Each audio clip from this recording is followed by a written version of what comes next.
Kicsit läppäri meni käytössä kokonaan vaikka kiinalaiset muistisit.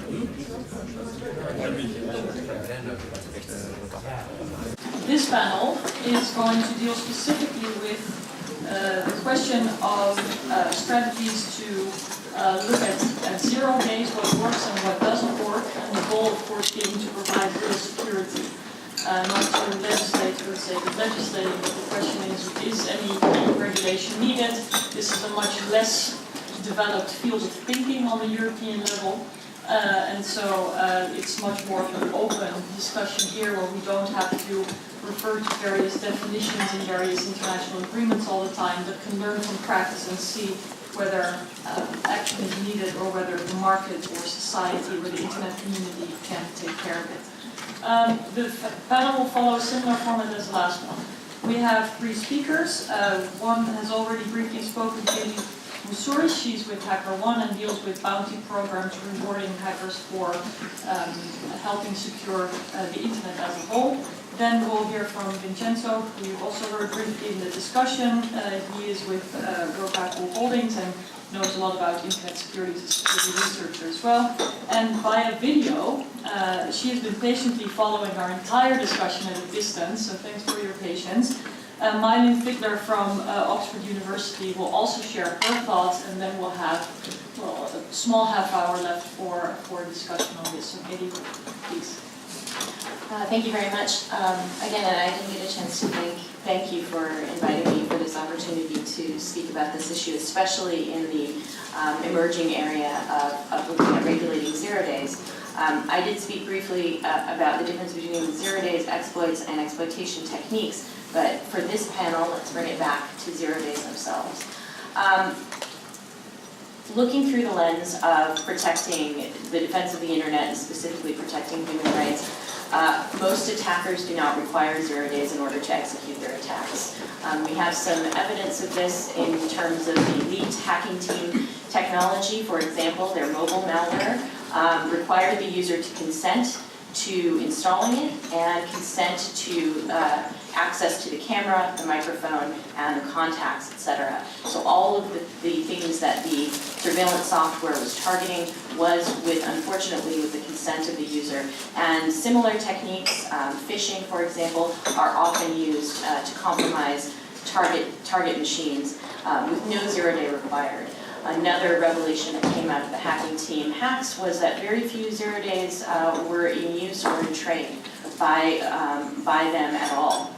In fact, because of the state of the lack of patch deployment across most modern systems and the lack of patch deployment of enforcement, it is very, very common for non-0 days to be used to compromise most machines. The creation of botnets, etc., are usually tactically achieved not by using 0 days. Microsoft periodically releases a report called the Microsoft Security Intelligence Report, and it was found that number of actual successful exploitations that Microsoft can detect via its own telemetry built into the operating system, plus via its antivirus software that is deployed, the rate at which 0 days are actually used in active attacks hovers around 1% of all attacks. So from that, we are looking at the trade in 0 days. And as I mentioned in my last couple of minutes, I started Microsoft's first ever bug bounty programs, and there were actually 3 programs. The first I already described, which was the $100,000 mitigation bypass bounty, which is ongoing. The second was a defense-oriented bounty, so if you could find a way to bypass all the mitigations, if you could solve one of the open problems in mitigation bypass and figure out a new way to defend, you would also be eligible for a bounty. And then there was one that launched, which was the original individual 0-day bug bounty that Microsoft launched, which was for the IE11 beta product. And it was only in the first 30 days of the IE11 beta period.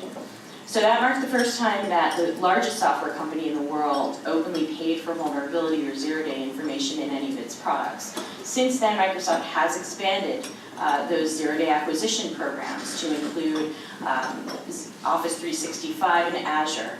There are many other expansions that are in the works and planned both by Microsoft and many other companies out there worldwide. The concept of bug bounties or paying hackers for vulnerability information is not new. However, the market has not had a chance to develop in the defense area. And I say this because back in 1994, when Mozilla was offering, when Netscape, before it was Mozilla, when Netscape was offering a $500 bug bounty, that was pretty much the only defense-oriented bug bounty or trade of 0 days in the defense market in the mainstream. We saw an uptick in that type of information exchange on the defense market around 2010 when Google introduced their first vulnerability reward programs. And then finally, as of 2013, when Microsoft announced their bug bounty programs, we saw not just an uptick in individual companies running their own bug bounty or vulnerability acquisition programs for 0 days for their own issues, but we also saw the emergence of secondary providers in this space, such as my own company, HackerOne, which provides a platform through which vulnerability information can be exchanged to our customers, such as Yahoo, Twitter, Square, Adobe, etc. So I would like to take a moment to explain, one, how, give you that idea of how new the defense-oriented 0-day market is, but also let you know some of the impact that it's been able to have in such a short time of development. My point being, of course, that we have not seen developments yet in the defense market and the incentives market for long enough, as opposed to the offense market, which is what we are sort of targeting to look at this point. So in the 24 or so months since HackerOne had its first bug filed on the platform, this week we will have closed 13,000 individual vulnerabilities through the platform.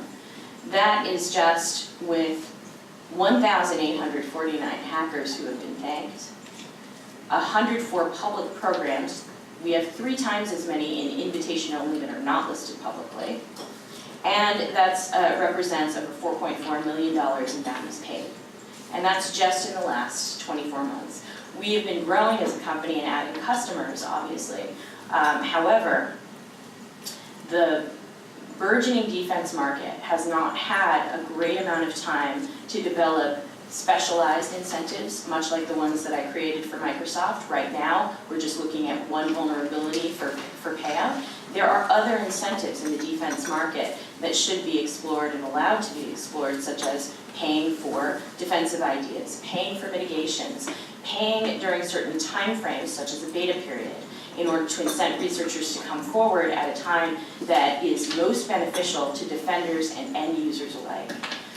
With that, I'd like to pause and offer if there are any questions about what I've just discussed. But my point about regulating the 0-day trade is right now we have not had enough time for the defense market to develop and to try and come up with other techniques, other levers than using pure money to attract security researchers to sell their 0-day information for defense. I have done some modeling of the vulnerability economy as a visiting scholar with MIT Sloan School.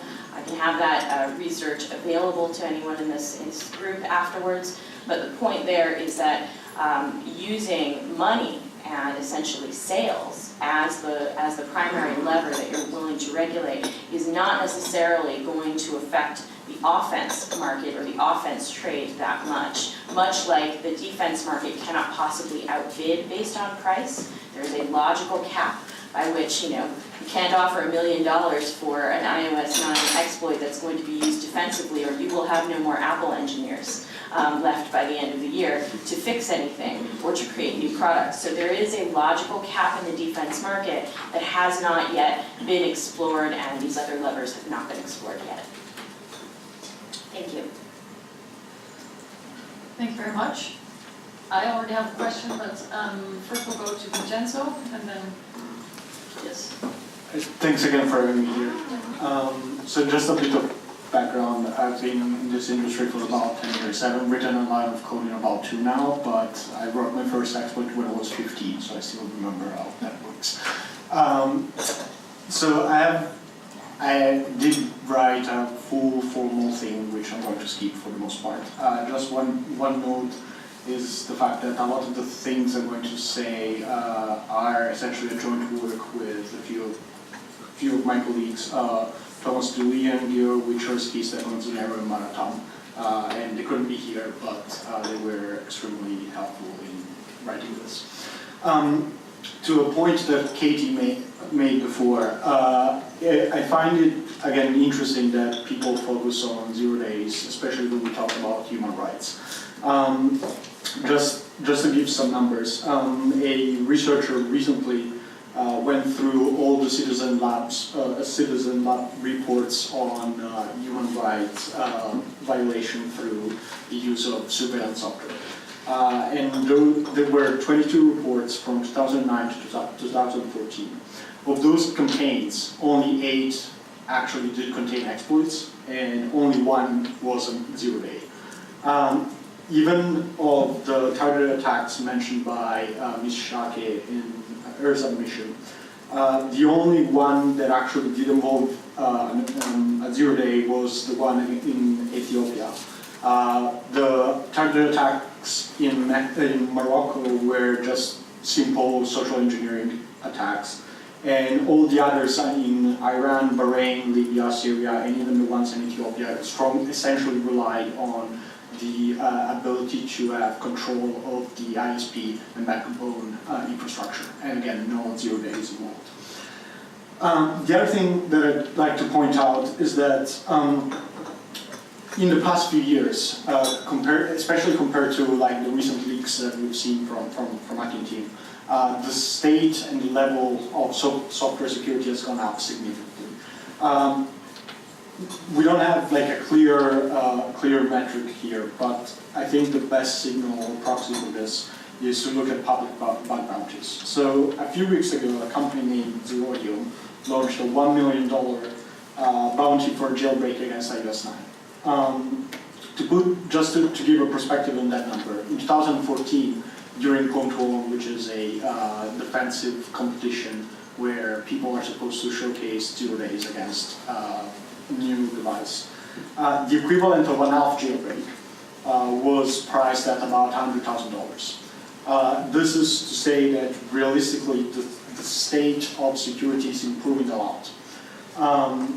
And the other thing that I'm not sure how well known it is, but I think it's fundamental to understand why 0 days are actually, even exploits in general, not used in surveillance software, is the fact that there is a fundamental symmetry between the offensive side and the defensive side, in that it takes months to actually write an exploit, especially an exploit against something that say is a recent piece of software, whether it's iOS 9 or like Windows 10.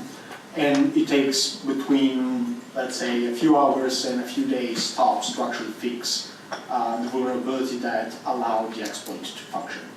And these two things combined, so the time that it takes to write a 0 day, and the fact that you have a much better and cheaper ways of actually attacking the target, essentially make 0 days and exploits almost unusable from a surveillance standpoint.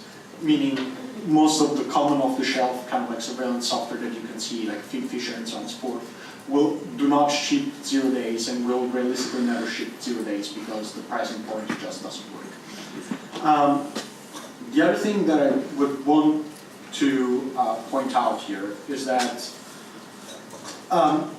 there is already a trend, there has been a trend for about 15 years of companies using all sorts of tricks to try and make sure that people are not actually allowed to release vulnerability information or proof of concept exploits.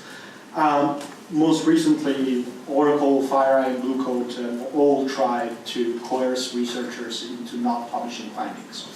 On top of this, one of the big problems that we have in the industry is that security is effectively a perfect market for lemons, in the sense that it's really hard for a buyer to figure out whether a security product is safe and whether it actually does perform the defensive purpose that it's supposed to perform. Adding further limitations on the ability to actually prove that a given piece of software does not behave as intended will only make the situation worse. Just to say within the realm of Microsoft, John Lambert, who's I think currently the director of the Threat Intelligence Center of Microsoft, wrote a few months ago a tweet saying that if you shame attack research, you misjudge its contribution. Offense and defense aren't peers, defense is offense child. And this is because, again, there's a delicate system of checks and balances in the industry that it's mostly maintained through security researchers and their ability to publish and share their work freely. On this topic, I would want to mention one last thing that just happened. So I assume we're all familiar with the emission scandal that Volkswagen had. What is probably less known is that the GRC, the Joint Research Center of the European Union, had written a report in 2013 saying that lab tests could be rigged by the software sold on Volkswagen cars. Now, if we are to believe the sentence that software is eating the world, then a logical consequence of that is the fact that the ability to dissect software, publish vulnerabilities, and publish proof of concept exploits to prove that something is actually vulnerable will be, in the future, one of the most important ways we have to enforce integrity and transparency. And again, because the chances that any of that will be used for anything that violates human rights and that it's not national security are so low, I would be highly skeptical of the need to regulate exploits. Now, I do, because this is about making proposals and not just saying that we should not be regulating anything, I want to go through 5 points real quick. So the first point is that, as I mentioned before, essentially all the surveillance software, especially the commercial one, relies on the ability to install software at the backbone level or the ISP level. So the first recommendation is to regulate infection proxies for the installation at ISP and backbone level. The second, and just to be clear, this is because the easiest way today to infect a target or to attack a target is to essentially have the ability to intercept traffic, figure out when a specific stream of traffic is going to the target system, and then infect that stream of traffic with a modified version of a binary or just potentially an exploit. The second suggestion is to regulate exfiltration software. Again, what I said before in my brief remark was that I think a good way to think about intrusions is to split the process in 3 components. One component is the infection mechanism, the second one is the persistence mechanism, and the third one is the exfiltration mechanism. The exfiltration mechanism is essentially, for the most part, a software engineering exercise. It has no intrinsic security research value of any sort. Regulating that component will not hamper in any way security research, because we will still be able to develop new countermeasures and we will still be able to fend off attacks. I think somebody before was mentioning that then it will become complicated to understand exactly what informed consent would mean in this case. But I think there's a much easier thing to solve compared to trying to have various exemptions for various type of intrusion softwares. And I'm more than willing to discuss the definition of informed consent later on. The third one, which is something that we've spoken already about, is the idea to create auto-triggering sanctions for regimes caught using such technology. And since we've discussed this a lot, I'm not going to go too much into details. The fourth is to change the current approach, which we might say is a whitelist approach, where you need to apply for an export license, ask for permission, and then actually export the technology, into a more blacklist approach. And there's a fairly common precedent, which is the fact that technology companies today are not in general allowed to export software to the so-called T5 countries. So Crimea, Cuba, Iran, North Korea, Syria, and Sudan. Extending this to have the EU create a formal list of countries that are known to be human rights violators, and then essentially prohibit the export to those countries unless there is a specific application for it, but having no requirement whatsoever on the export to all the other countries, I think will be a much better approach. The fifth proposal is to shift the definition of intrusion software to focus on intent rather than functionality. This debate is not new. Just to say in the realm of tech, recently we had a problem with DRM software.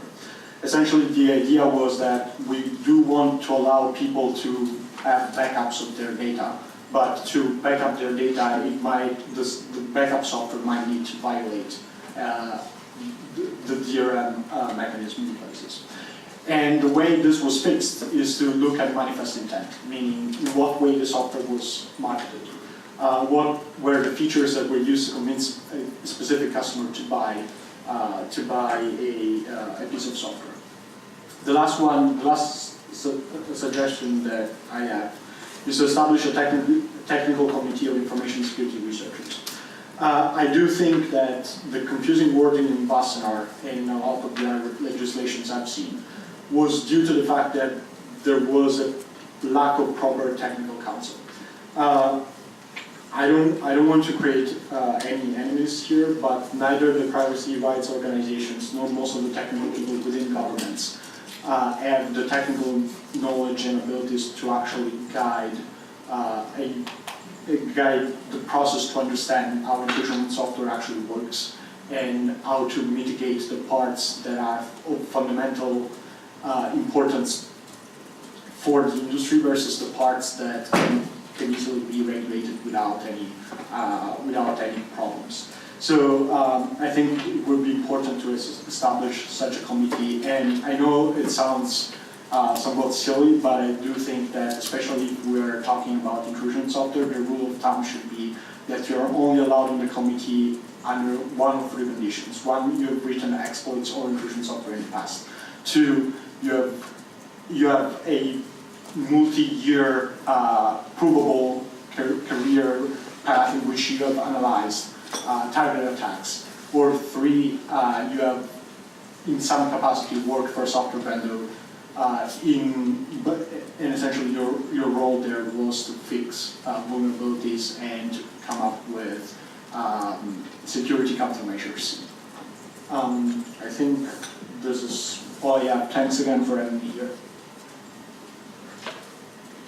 Thank you. Almost sounded like an application for the team, but maybe we can come back to that later. First, we really have to go to Marietje Schaake. Can you hear us? Yes, I can hear you. Thank you so much for your patience. Yes, we're hearing you. We can also see you, and we're very keen to hear your thoughts on legislative measures, legal measures that are in place, which work, which don't work. So please go ahead. And thanks for your patience. Thanks so much for having me, even though I'm speaking to you from the US today. As has been mentioned, I'm usually at Oxford University. I do have a background in computer science, but I now work on international relations and legal issues, and that's the perspective I'll be speaking from today. So my colleagues have given a great overview of some of the market-based mechanisms for addressing some of the issues surrounding the zero-day trade. And to complement that set of tools, I've been asked to discuss international legal options for addressing some of the issues with the zero-day trade that lawmakers might pursue if they decide to go down this path. And I think everyone understands that this is not a decision that's been made yet, and there are many considerations that would inform making such a decision. So I'll spend a few minutes laying out some international legal options, and I'm going to focus on mostly the political pros and cons of each option. And I'm going to cast a wide net in terms of options, so I'll speak about not just European-based options. And then I'll spend a bit more time focusing on one option that has been discussed a lot in conjunction with zero days, and that's the Wassenaar arrangement. And these thoughts are based on a paper I recently wrote, which might be at the back of the room, otherwise Matthias has a link to the digital version.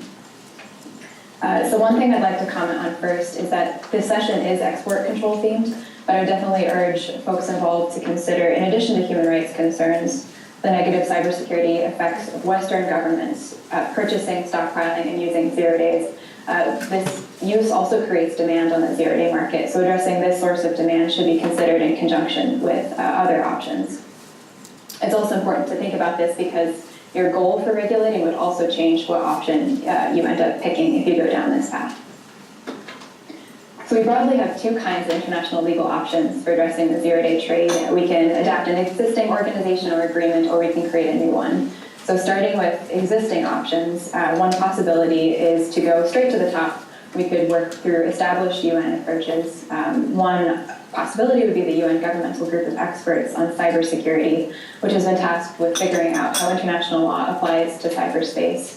This would obviously bring the weight of the UN affiliation to this process. However, it's probably not a good idea, particularly because the GGE, this group, struggles to reach consensus on even less controversial issues than 0 days and has made limited progress so far, as demonstrated by the recent 2015 report.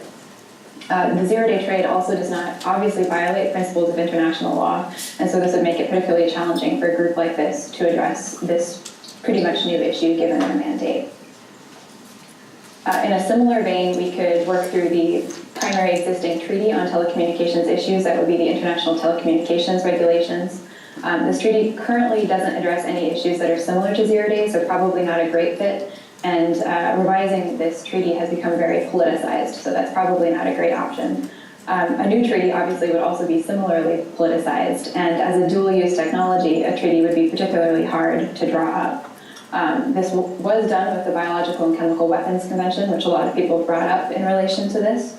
However, biological and chemical weapons can be restricted on the basis of quantity and type, whereas software doesn't have parallels to such strict delimiters. 0 days are also used for a much wider range of dual-use applications than chemical and biological weapons. They're used not just for military applications, but also for espionage and law enforcement, and so that would also particularly complicate a treaty effort in that regard. So I've been kind of a downer so far. So one option I think has promise, but still does have some limitations, is to pursue agreements on purchasing, use, and stockpiling of 0 days through collective defense organizations such as NATO. This option would address the government demand side of the equation I spoke about earlier. So a group like NATO could get a large number of heavy users on the same page in terms of policies for acquisition and use of these tools. The particular downside of using a group like NATO is NATO's been currently reticent to address any offensive cyber topic. Currently, they're staying within the confines of defensive cyber topics. The solution also does not directly address some of the human rights concerns that have been brought up in relation to the 0 day trade, although it does indirectly work to reduce the overall market demand for 0 days, which would have a knock-on effect in terms of the availability of 0 days in regions of concern. So let's turn to everyone's favorite topic now, the Wassenaar Arrangement in relation to 0 days. So as a quick overview, I'm sure you all know about this, but the Wassenaar Arrangement is a non-binding arrangement to coordinate export controls between the 41 member states of the Wassenaar Arrangement. And each state agrees to implement the Wassenaar control list, but they do have flexibility in terms of how they do so. And there are also minimal enforcement mechanisms. The benefit is that the Wassenaar Arrangement is specifically designed to include dual-use items, so it does have a sort of purpose fit in that regard. So the strengths of using something like the Wassenaar Arrangement for controlling something like 0 days, so that it does have one of the broadest membership reach of any of the options that I've talked about here. The 0 day trade is inherently global, so this would be a benefit in that regard. It is designed to address dual-use exports, so there would be no necessary radical institutional change of this option if it were pursued. The flexibility of the mechanism also means it's politically easier to bring a broad range of actors on board with the control compared to pursuing a more perhaps rigid path. However, the Wassenaar Arrangement does carry both political and technical downsides. So it is primarily designed to deal with issues of security and stability, not human rights. This has been mentioned several times on this panel. So that's definitely one concern to keep in mind, particularly if the primary goal of the people deciding to put in controls is to address the human rights concerns.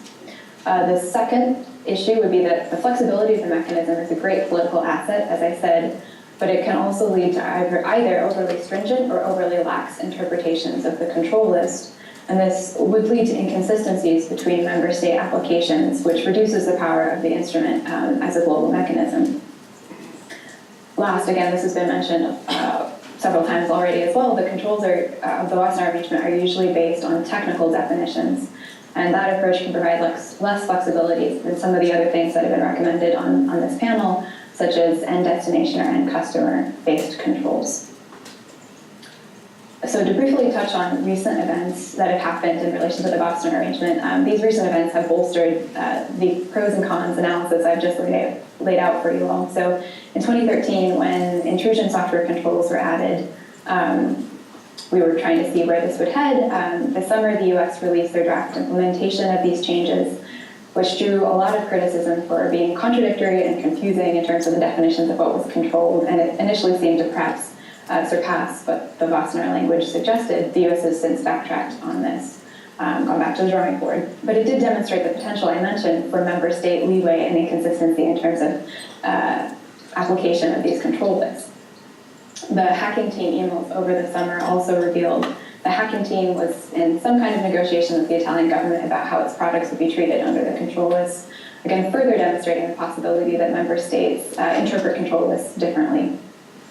So these two incidents represent, again, the downsides of Wassenaar that I've mentioned. The flexibility of the mechanism can both be great in bringing people to the table, but it can also undermine the effectiveness of the controls because of the varying implementations, which can be more or less stringent than the control list.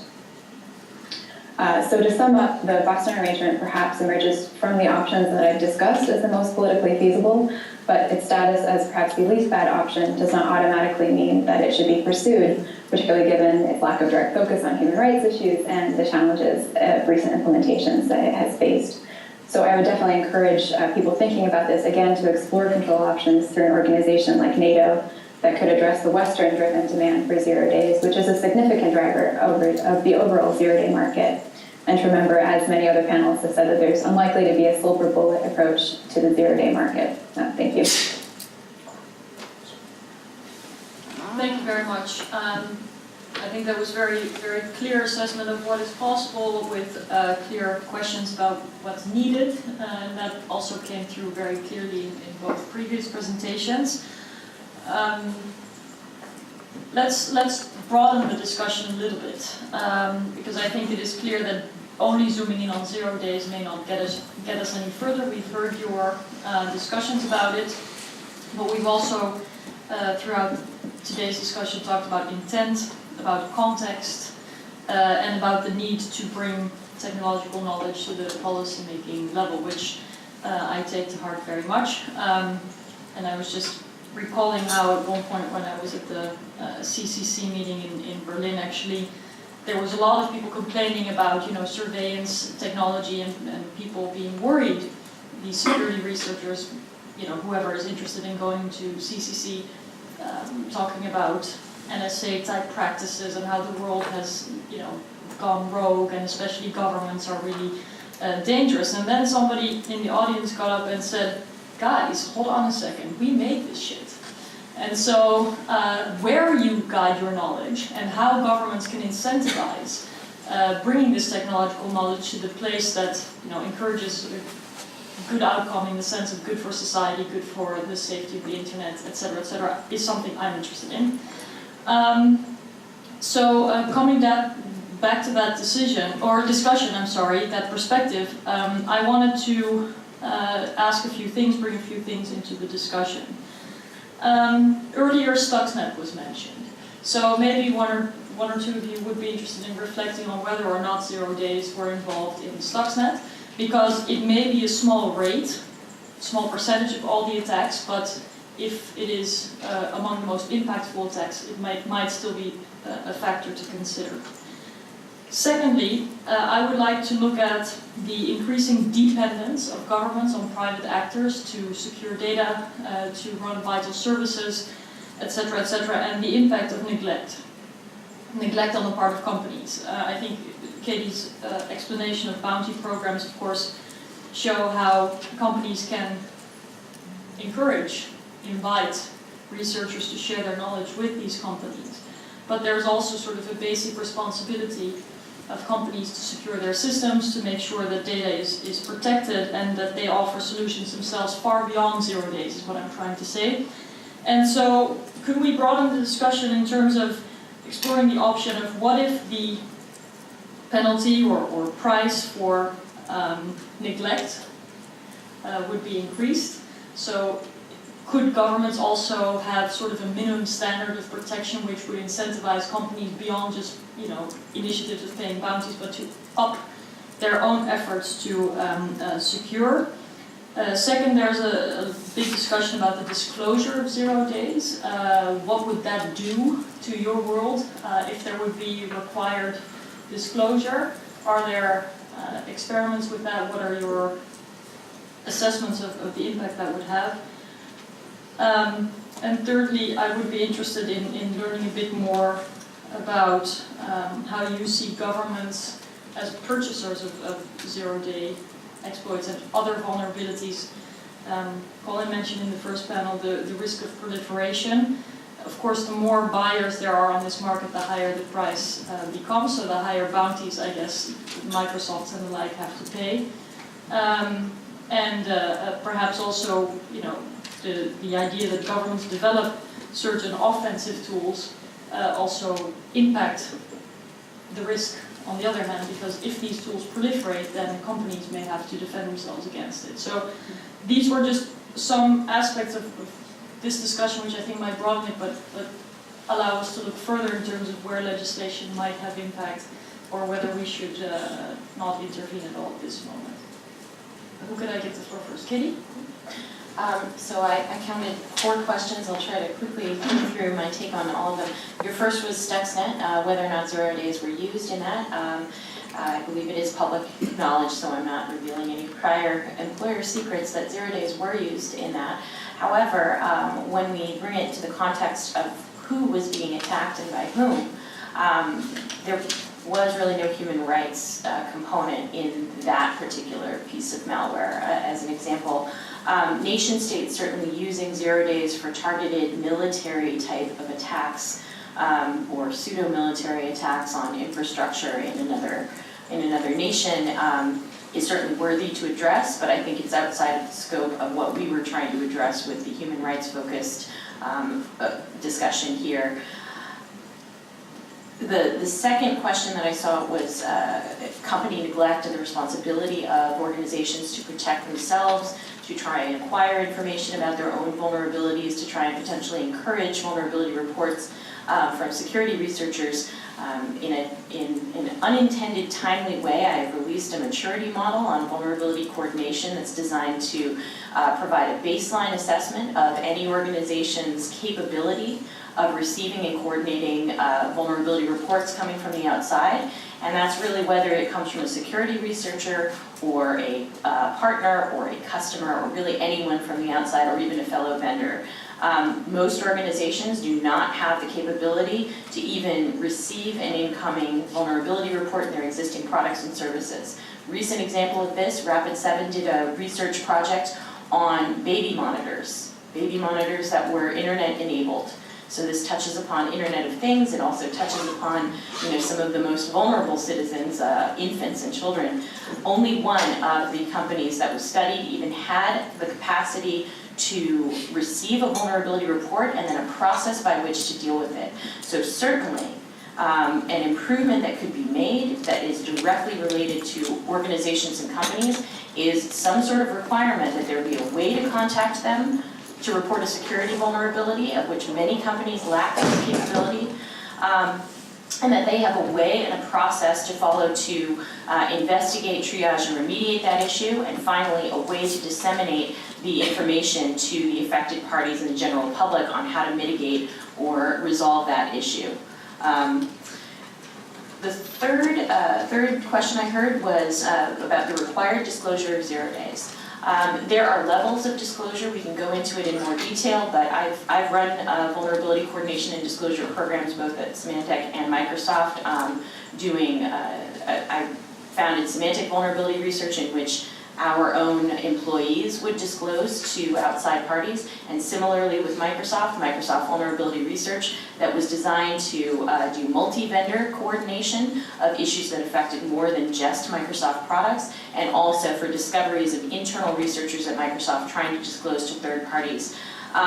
There are ways that you can disclose the presence of a zero-day without disclosing full public details. So things like that should probably be explored, but it should not necessarily be, a blanket requirement. I would strongly suggest that be a nuanced discussion going further. And then finally, one of my favorite topics, the idea of the government purchase of 0 days and offensive stockpiling by governments for use in attacks either to other nation states or in the surveillance of its own citizens. The prices, as was mentioned, are certainly very high in this arena. Those prices reflect not just the value of the bug themselves or the security researchers' time in doing it. Those prices reflect the purchase of secrecy and longevity of the vulnerability. The offense purchase market is designed to keep those bugs out of the hands of defenders for as long as possible, to maximize their usefulness. That is essentially why those prices are high. We saw this example reflected in Hacking Team's emails, where they were negotiating exclusive versus non-exclusive rights to certain 0 days in purchase. And we also saw it reflected in the payout process, where a payment would be made up front for part of the payment of the vulnerabilities that were purchased, and then subsequent payments happening month after month for as long as that vulnerability stayed viable, as in not detected by antivirus or intrusion detection software and not patched by the vendor. So we actually saw that discussion take place. That payout model in the offense market is quite common. Finally, the last thing I'll say about this is, what does defense need to do? The answer is not raise its prices. Absolutely not raise its prices, because, again, you will hit a logical ceiling by which it is unsustainable to maintain anyone to write software or fix bugs at those rates.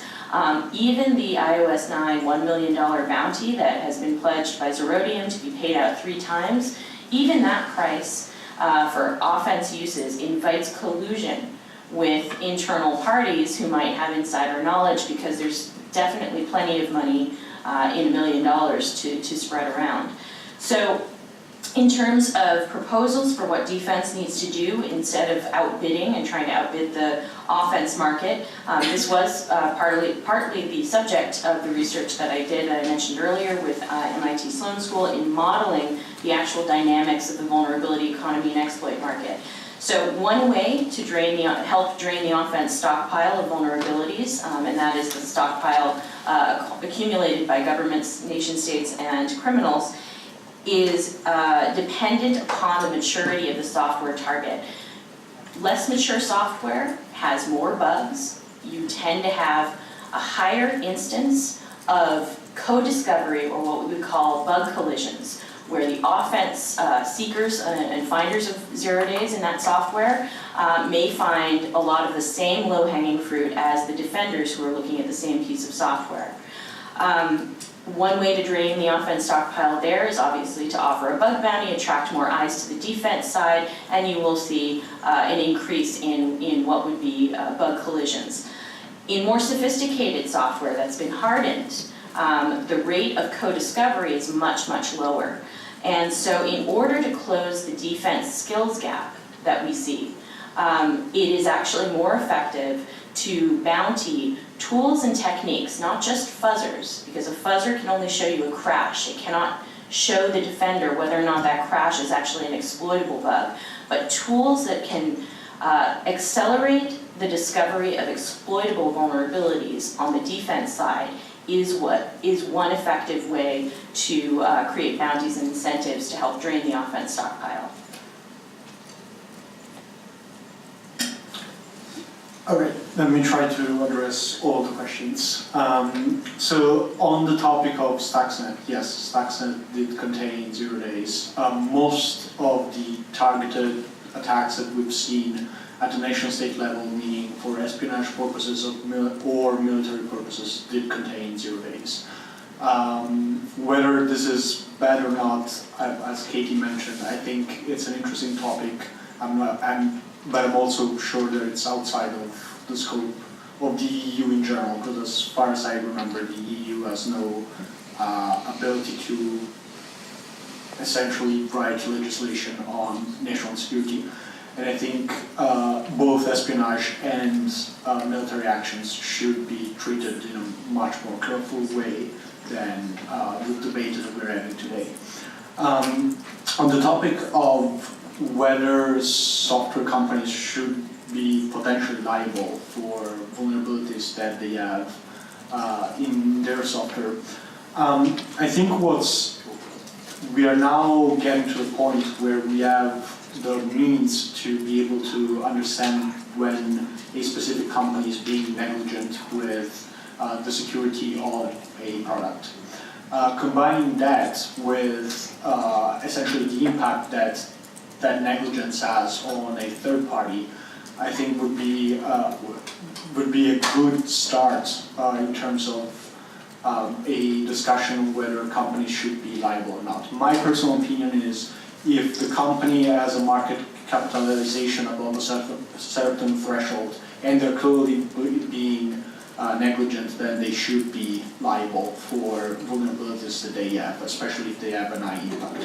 Because as we've seen, as we've discussed, if it takes $1 million to write a full exploit against iOS 9, but let's say that it only takes 4 days for somebody to write an exploit against some other OS, then probably the other OS should do more.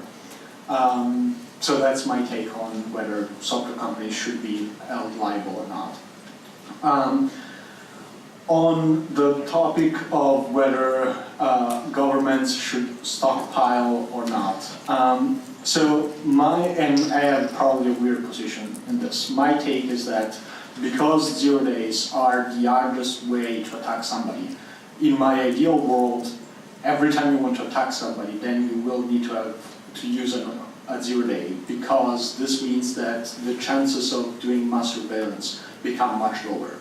It will become not economical to do mass surveillance through 0 days. So in my ideal world, it would be much better to curb any ability to do mass surveillance, including lawful interception, and only allowing people to use 0 days to attack targets. Because I think overall that will be much safer for the vast majority of people. This brings me to the other point on whether government stockpiling in 0 days actually lowers the ability, the safety of the internet. I personally think that in the, again, vast majority of cases, there are cases in which this is not true, but in the vast majority of cases that it's not the case. There are the non-scientific knowledge, or kind of like the idea in the industry is that there is probably one vulnerability every 1,000 lines of code written. So what this means is that on average, every piece of software has at least 10 to 15, probably a lot more exploitable bugs. Removing 1 or 2 from the market by forcing governments not to stockpile is not going to make a difference. If we want to make a difference, then adding fines for companies that are negligent in terms of their security is going to be much more effective. And the last point, just to counter what Katie said, I do think that paying somebody $1 million for an exploit against a critical piece of software is worthwhile, and it should happen on the defensive side. Specifically, if we go down the path of forcing companies to pay fines in case they are found negligent, I do think that the money to pay those bounties will come up from somewhere. And I do think that would actually improve the security of the internet a lot more than any attempt at regulating ODAs or trades in ODAs. Did you want to add something?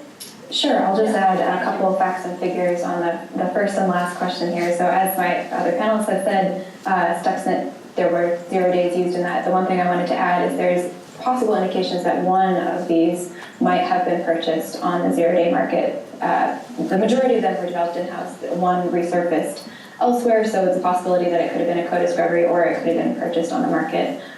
So again, just to note that. The second thing I wanted to say is just a couple facts and figures about government purchasing of 0 days.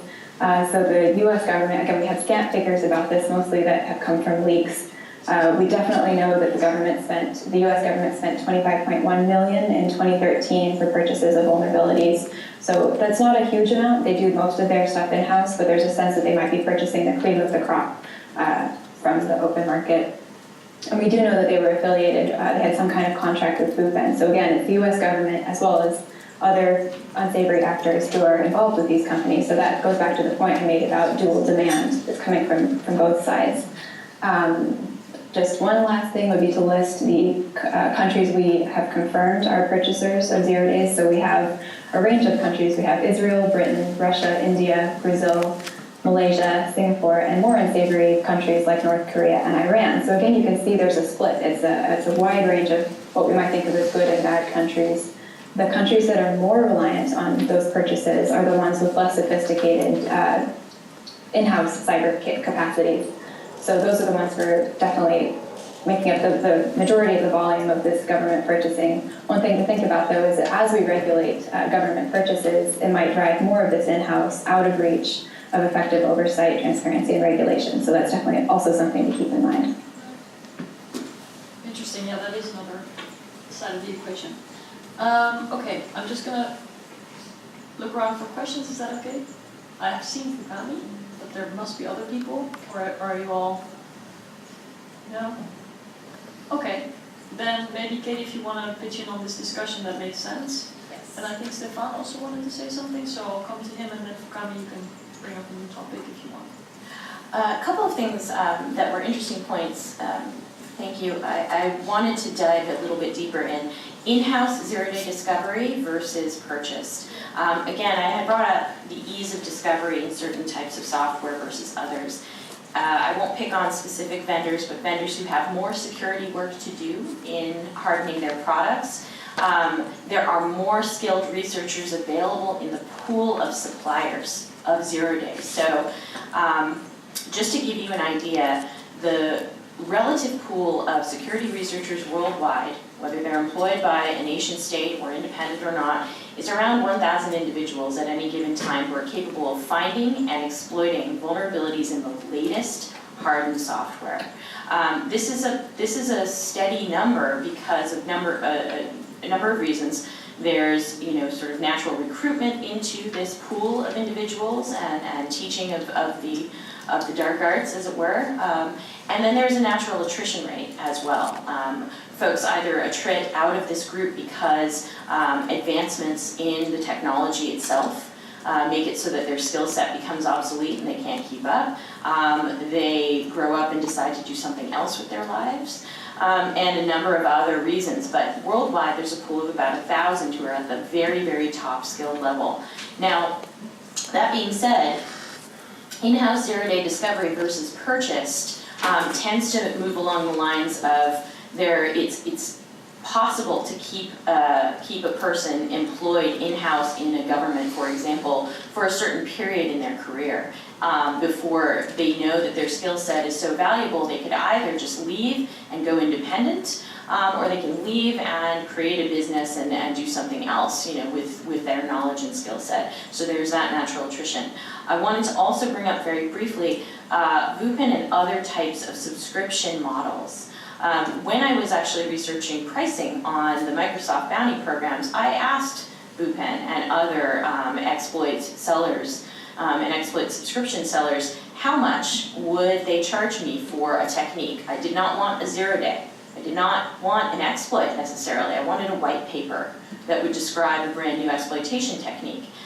They simply just went back to the standard service, which was essentially a six-figure sum for an annual subscription to a number of different vulnerabilities and exploits, fully working exploits for popular software, widely deployed software. Now, their client base may include nation states that are using these things for offense purposes, but they're not going to use them for targeted attacks because there are a number of different customers who all have the same vulnerability information.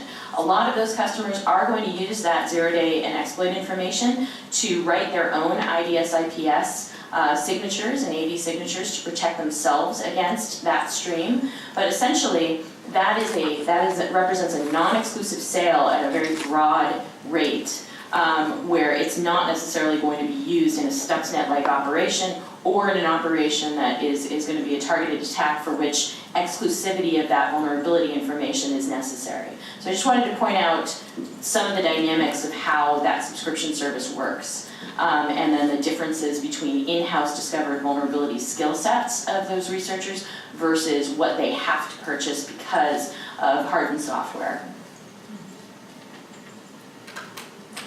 So yeah, I want to add something to what Ms. Lindner said about who should be the organization to deal with these type of things. So first of all, we need to be clear that export controls don't do anything in terms of dealing with our own intelligence community. This is not export. This is like, it's the opposite. I'm actually forced to go to my intelligence community to give them the vulnerability information before I even go to the vendor. This is the effect that export controls have, especially for in those areas where you say, okay, before I start to mess around, I just go to my own government. I will never have a problem with that.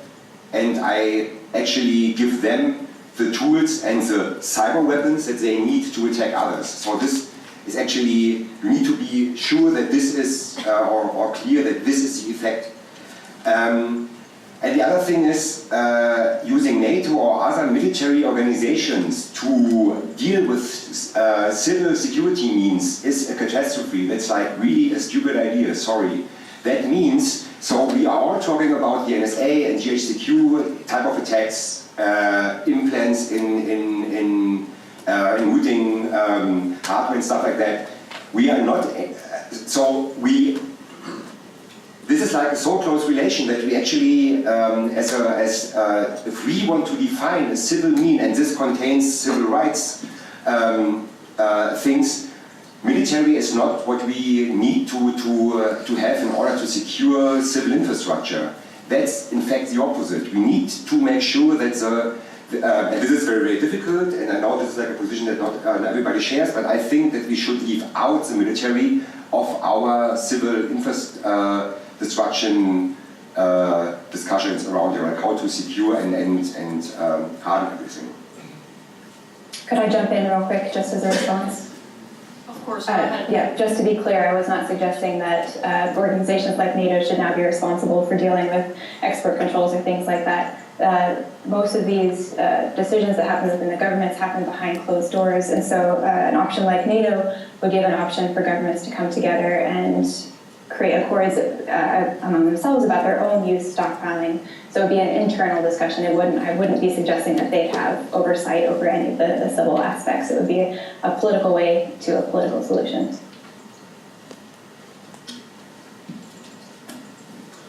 Thank you. I think that was, to me at least, a very rich discussion. It was not always export control centered, but it's important because export control, which I'm dealing with, happen in a broader world. So it's also important, sometimes to open a little bit the vision and to look at other aspects. But of course, I will essentially now perhaps provide one or two comments on which would be export control related. It was interesting you mentioned Vupen. I understand that they went into liquidation or they were liquidated, so I don't know if you can confirm this, but it seems the business is not so good. They've reformed, and the iOS 9 bounty is from a company, Erodium, which was founded by Vupen's founder, Choki Bekar. Right. For my own personal interest, I'd be happy to know more on this later. I just want to start with a few remarks about export controls and what they imply. I mean, first of all, when we have EU export controls on intrusion software, There is no degree of control inside the EU. Let's remind this. So the contacts, the transfers of technology, as we would say, within the EU are not controlled. Second, we have a general export authorization, which means that with few conditions, but very minor, controls to countries like the US, Canada, or Switzerland, and others are also, they are controlled, but it's a very soft control. I mean, it doesn't disrupt the exchange of technology as such. We should keep this in mind. Now, whether we should not, if you export this kind of technology to North Korea, then I think a licensing requirement probably kicks in. But it's important to record this. And I don't want to disclose any secrets here, but okay, the controls in the EU have started at the beginning of this year, and the information we have from member states so far is that there are few license applications, no denials, and only few license applications, in particular for inclusion software. So I mean, I see a big difference, which is, so far as I understand, to be attributed to the way the US have proposed to implement it, and a big difference between what happens in the US and what happens in the EU. So far as we are concerned, we have no evidence at this moment, and maybe some of you will smile, but that's a fact. We haven't received hard fact evidence that the controls are really hindering vulnerability disclosure or research inside the EU. We think it's global, but that's the fact. So, now the core. Tell us. We spoke about dialogue, we had a consultation. Tell us how you are effective. Give us hard fact, evidence, concrete cases and data. You have mentioned quite a lot of interesting data actually. I'd be happy to lay my hands on this at some stage. So there's this feedback loop which was mentioned before, and we would like to have this kind of information in concrete cases, data, and why not? I'm coming to the third point. What should be done about it, but in very concrete terms, as I said before. There is a Barcelona language which has been integrated into the EU regulation. If we should change it, then we need to look at the concrete wording there. We need to discuss it with some member state experts, and maybe something can be done about it. I think actually something will probably be done, but probably this year, about it. How to do this? I understand the US have set up a group, actually, with industry experts. We have probably a more modest group, but some of you have actually participated in this. There is a group also with some member state experts which exist at the EU level. It could provide the embryo for pursuing the discussion, possibly on specific language, on specific control modalities. So there is a door which is open.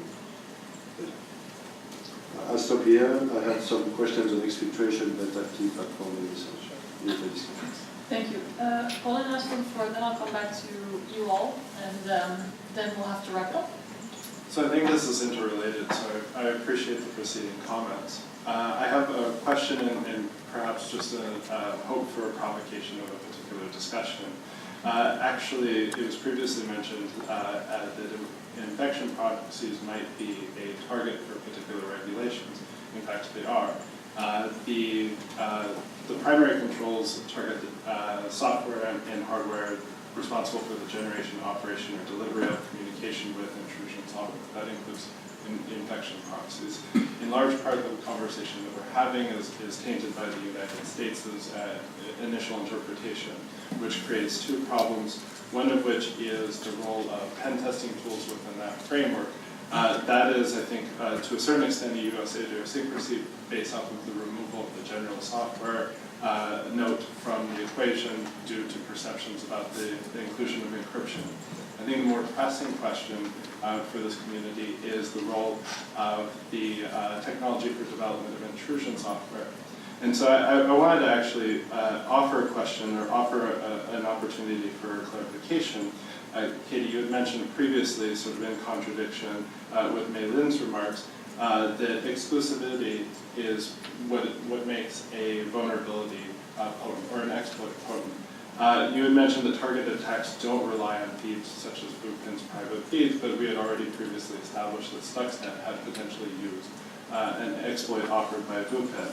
Moreover, you had mentioned previously that, in fact, as a part of the bidding process for Hacking Team, exclusivity was part of that conversation. So I wonder, firstly, export controls typically don't control services per se. They control technology, software, or hardware. I wonder if, for the purposes of a conversation about regulation, there is a, I'm very mindful of his criticisms of all of these statements. I wonder if there's a difference in conversations between exploits and rather security as a technology, something that is perceived as being tangible or at least an intangible regulatable item versus services. And whether there's an opportunity, particularly vis-a-vis end users, of talking about the provision of offensive security services versus technologies that could be used for offensive purposes. And that's actually an open-ended conversation, and I was looking for feedback with it. Colin, sorry to jump in. I just want to correct the record. I didn't mean to suggest that the Stuxnet vulnerability that might have been purchased was purchased from Bupen. We know it might have been purchased. We know the U.S. government purchases from Bupen, but there is actually no official established link between those two, just to be clear. I'm going to just assert the fallacy of correlation. Okay, sounds good. All right. May I answer? Yeah, go ahead, and then Vincenzo, and maybe just use this opportunity, then I'll come back to you as well, Marilyn, to wrap up generally, and yeah, then we're in time. Okay, so first of all, I think, Colin, you basically teed it up for me to conclude with what what I think is workable in terms of what is the biggest problem right now that I see in the Wassenaar language and then subsequent implementations that derive from it, not just specific to the United States, which had its own issues and problems, but also others, and that is the inclusion of the technology for the intrusion software. I will say one thing about, Stefan had asked about examples of how it might affect vulnerability disclosure, and I hadn't touched upon these two cases, but essentially the original Wassenaar language that regulates intrusion software technology and the technology for development of intrusion software would disrupt vulnerability disclosure in the following two vendor-to-vendor disclosure scenarios. As you know, obviously, I am a big advocate of security researchers and independent researchers. This has nothing to do with them, and it applies to vendor-to-vendor vuln disclosure. So one example in which the defense of vendors' ecosystems would be disrupted would be in the case of something like a complex software and hardware supply chain, such as a phone ecosystem. There are chip manufacturers, OEM manufacturers of the phone itself, operating system developers, carriers, the mobile carriers in terms of the network, and the application layers on top, plus potentially enterprises who are enforcing different security controls. It may be where you have to do a vulnerability disclosure that actually is between all of the vendors in this software and hardware supply chain. And one thing that was brought up as a potential countermeasure to this would be, well, if you were in a business relationship, you could negotiate your export licenses at that time.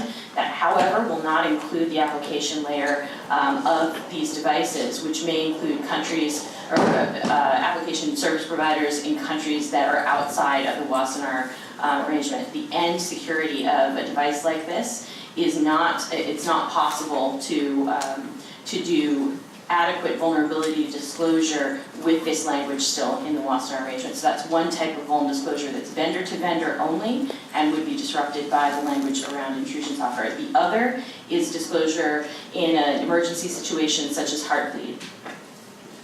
So where the vulnerability itself is in a widely deployed library, and that library, once it's fixed, actually has to be disseminated to multiple parties. In the Heartbleed scenario, over 100 different organizations worldwide were involved in the embargoed deployment of the patch of Heartbleed. And that was to defend the internet as a whole. You are, again, not necessarily going to know ahead of time who you need to commune with in this massive vulnerability disclosure between vendors. Security researcher doesn't need to be involved for this to affect the defense of the internet as a whole. So I think, in terms of looking at what is the problematic language that we need to take a look at, it is around the technology for the development of intrusion software.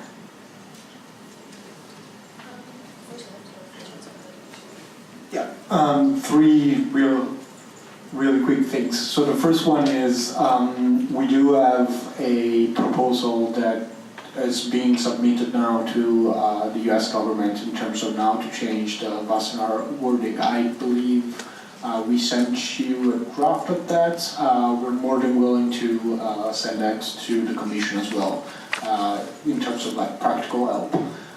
The second thing, you asked for counterexamples of why potential export control might be a problem. Besides what Katie and Fukami said before, I think another important fact to realize is that the vast majority of interesting research is being performed outside of companies or academia. It's essentially a bunch of friends that are spread throughout the world who do not have a commercial interest of any sort. And they would have troubles doing research that will improve the security of the internet if any type of export license were required. Again, I mentioned before that I haven't written code in like 2 years. If I wanted to sit down and like do some work with a bunch of friends, I wouldn't be able to do that, which for the numbers game that Katie mentioned would pose an interesting challenge in the sense that the consequence of that is the vast majority of people with skills to actually improve the security of the internet would not be able to collaborate with each other, and that would reduce the security of the internet. More than happy to provide off-the-record actual examples of that. Would, just a general question, because this discussion has come up in the context of several trade and control measures, would linking licensing requirements or controls to a financial transaction increase the focus? In other words, if you want to work with researchers on something, you are engaging in a different kind of activity, different kind of intent, different kind of context, whatever you want to call it, than if you sell a vulnerability or an exfiltration system. Just in the mechanisms I'm interested. If you would sell it to a country that is obviously going to use it, or an actor, doesn't even have to be a country that is predicted to use it for malicious purposes. And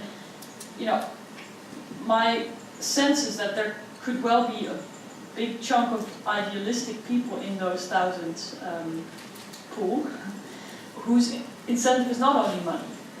And so I'm interested in thinking about the broader picture, and I do think that a lot of security researchers want to increase the security of the internet as a whole. But one way in which we can help is also shifting or sifting the bad intentions and the bad transactions from the legitimate ones. Anyway. Yeah, no, I do think that linking the licensing requirements to a financial gain would have a significant positive effect. I know some people disagree, but I do think that the linking of financial gain to this type of activity would help a lot in terms of allowing people to do research in their spare time.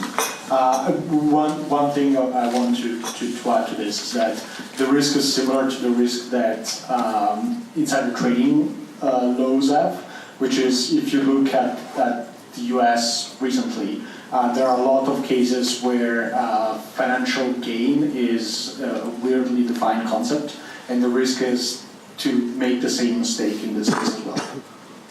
We have a problem, which is called time. Mariette, I wanted to give you a chance to wrap up and share your last thoughts, and just express the hope that we'll continue this discussion, because obviously there's a lot more to say than what we could have fit in these 3 hours. Go ahead. Sure, I'll be brief. I think the one thing I want to leave everyone with is, again, the concept that demand comes not only from human rights violators, but also from our own governments, and that addressing both sides of this demand equation might require different solutions. And thank you so much for, again, having me. Thank you. And thank you all. You're welcome to take some more coffee, which hopefully is still drinkable, and to continue talking outside, but there will be a new group coming in, and so we have to consider them as well. Thank you very much for your thoughts and your time and your engagement. I'm confident that technical discussions at this level are more needed in Europe. It's not always easy, especially for non-engineers such as myself. But it's certainly helpful, and I think Stefan feels the same on our policy side. And thank you.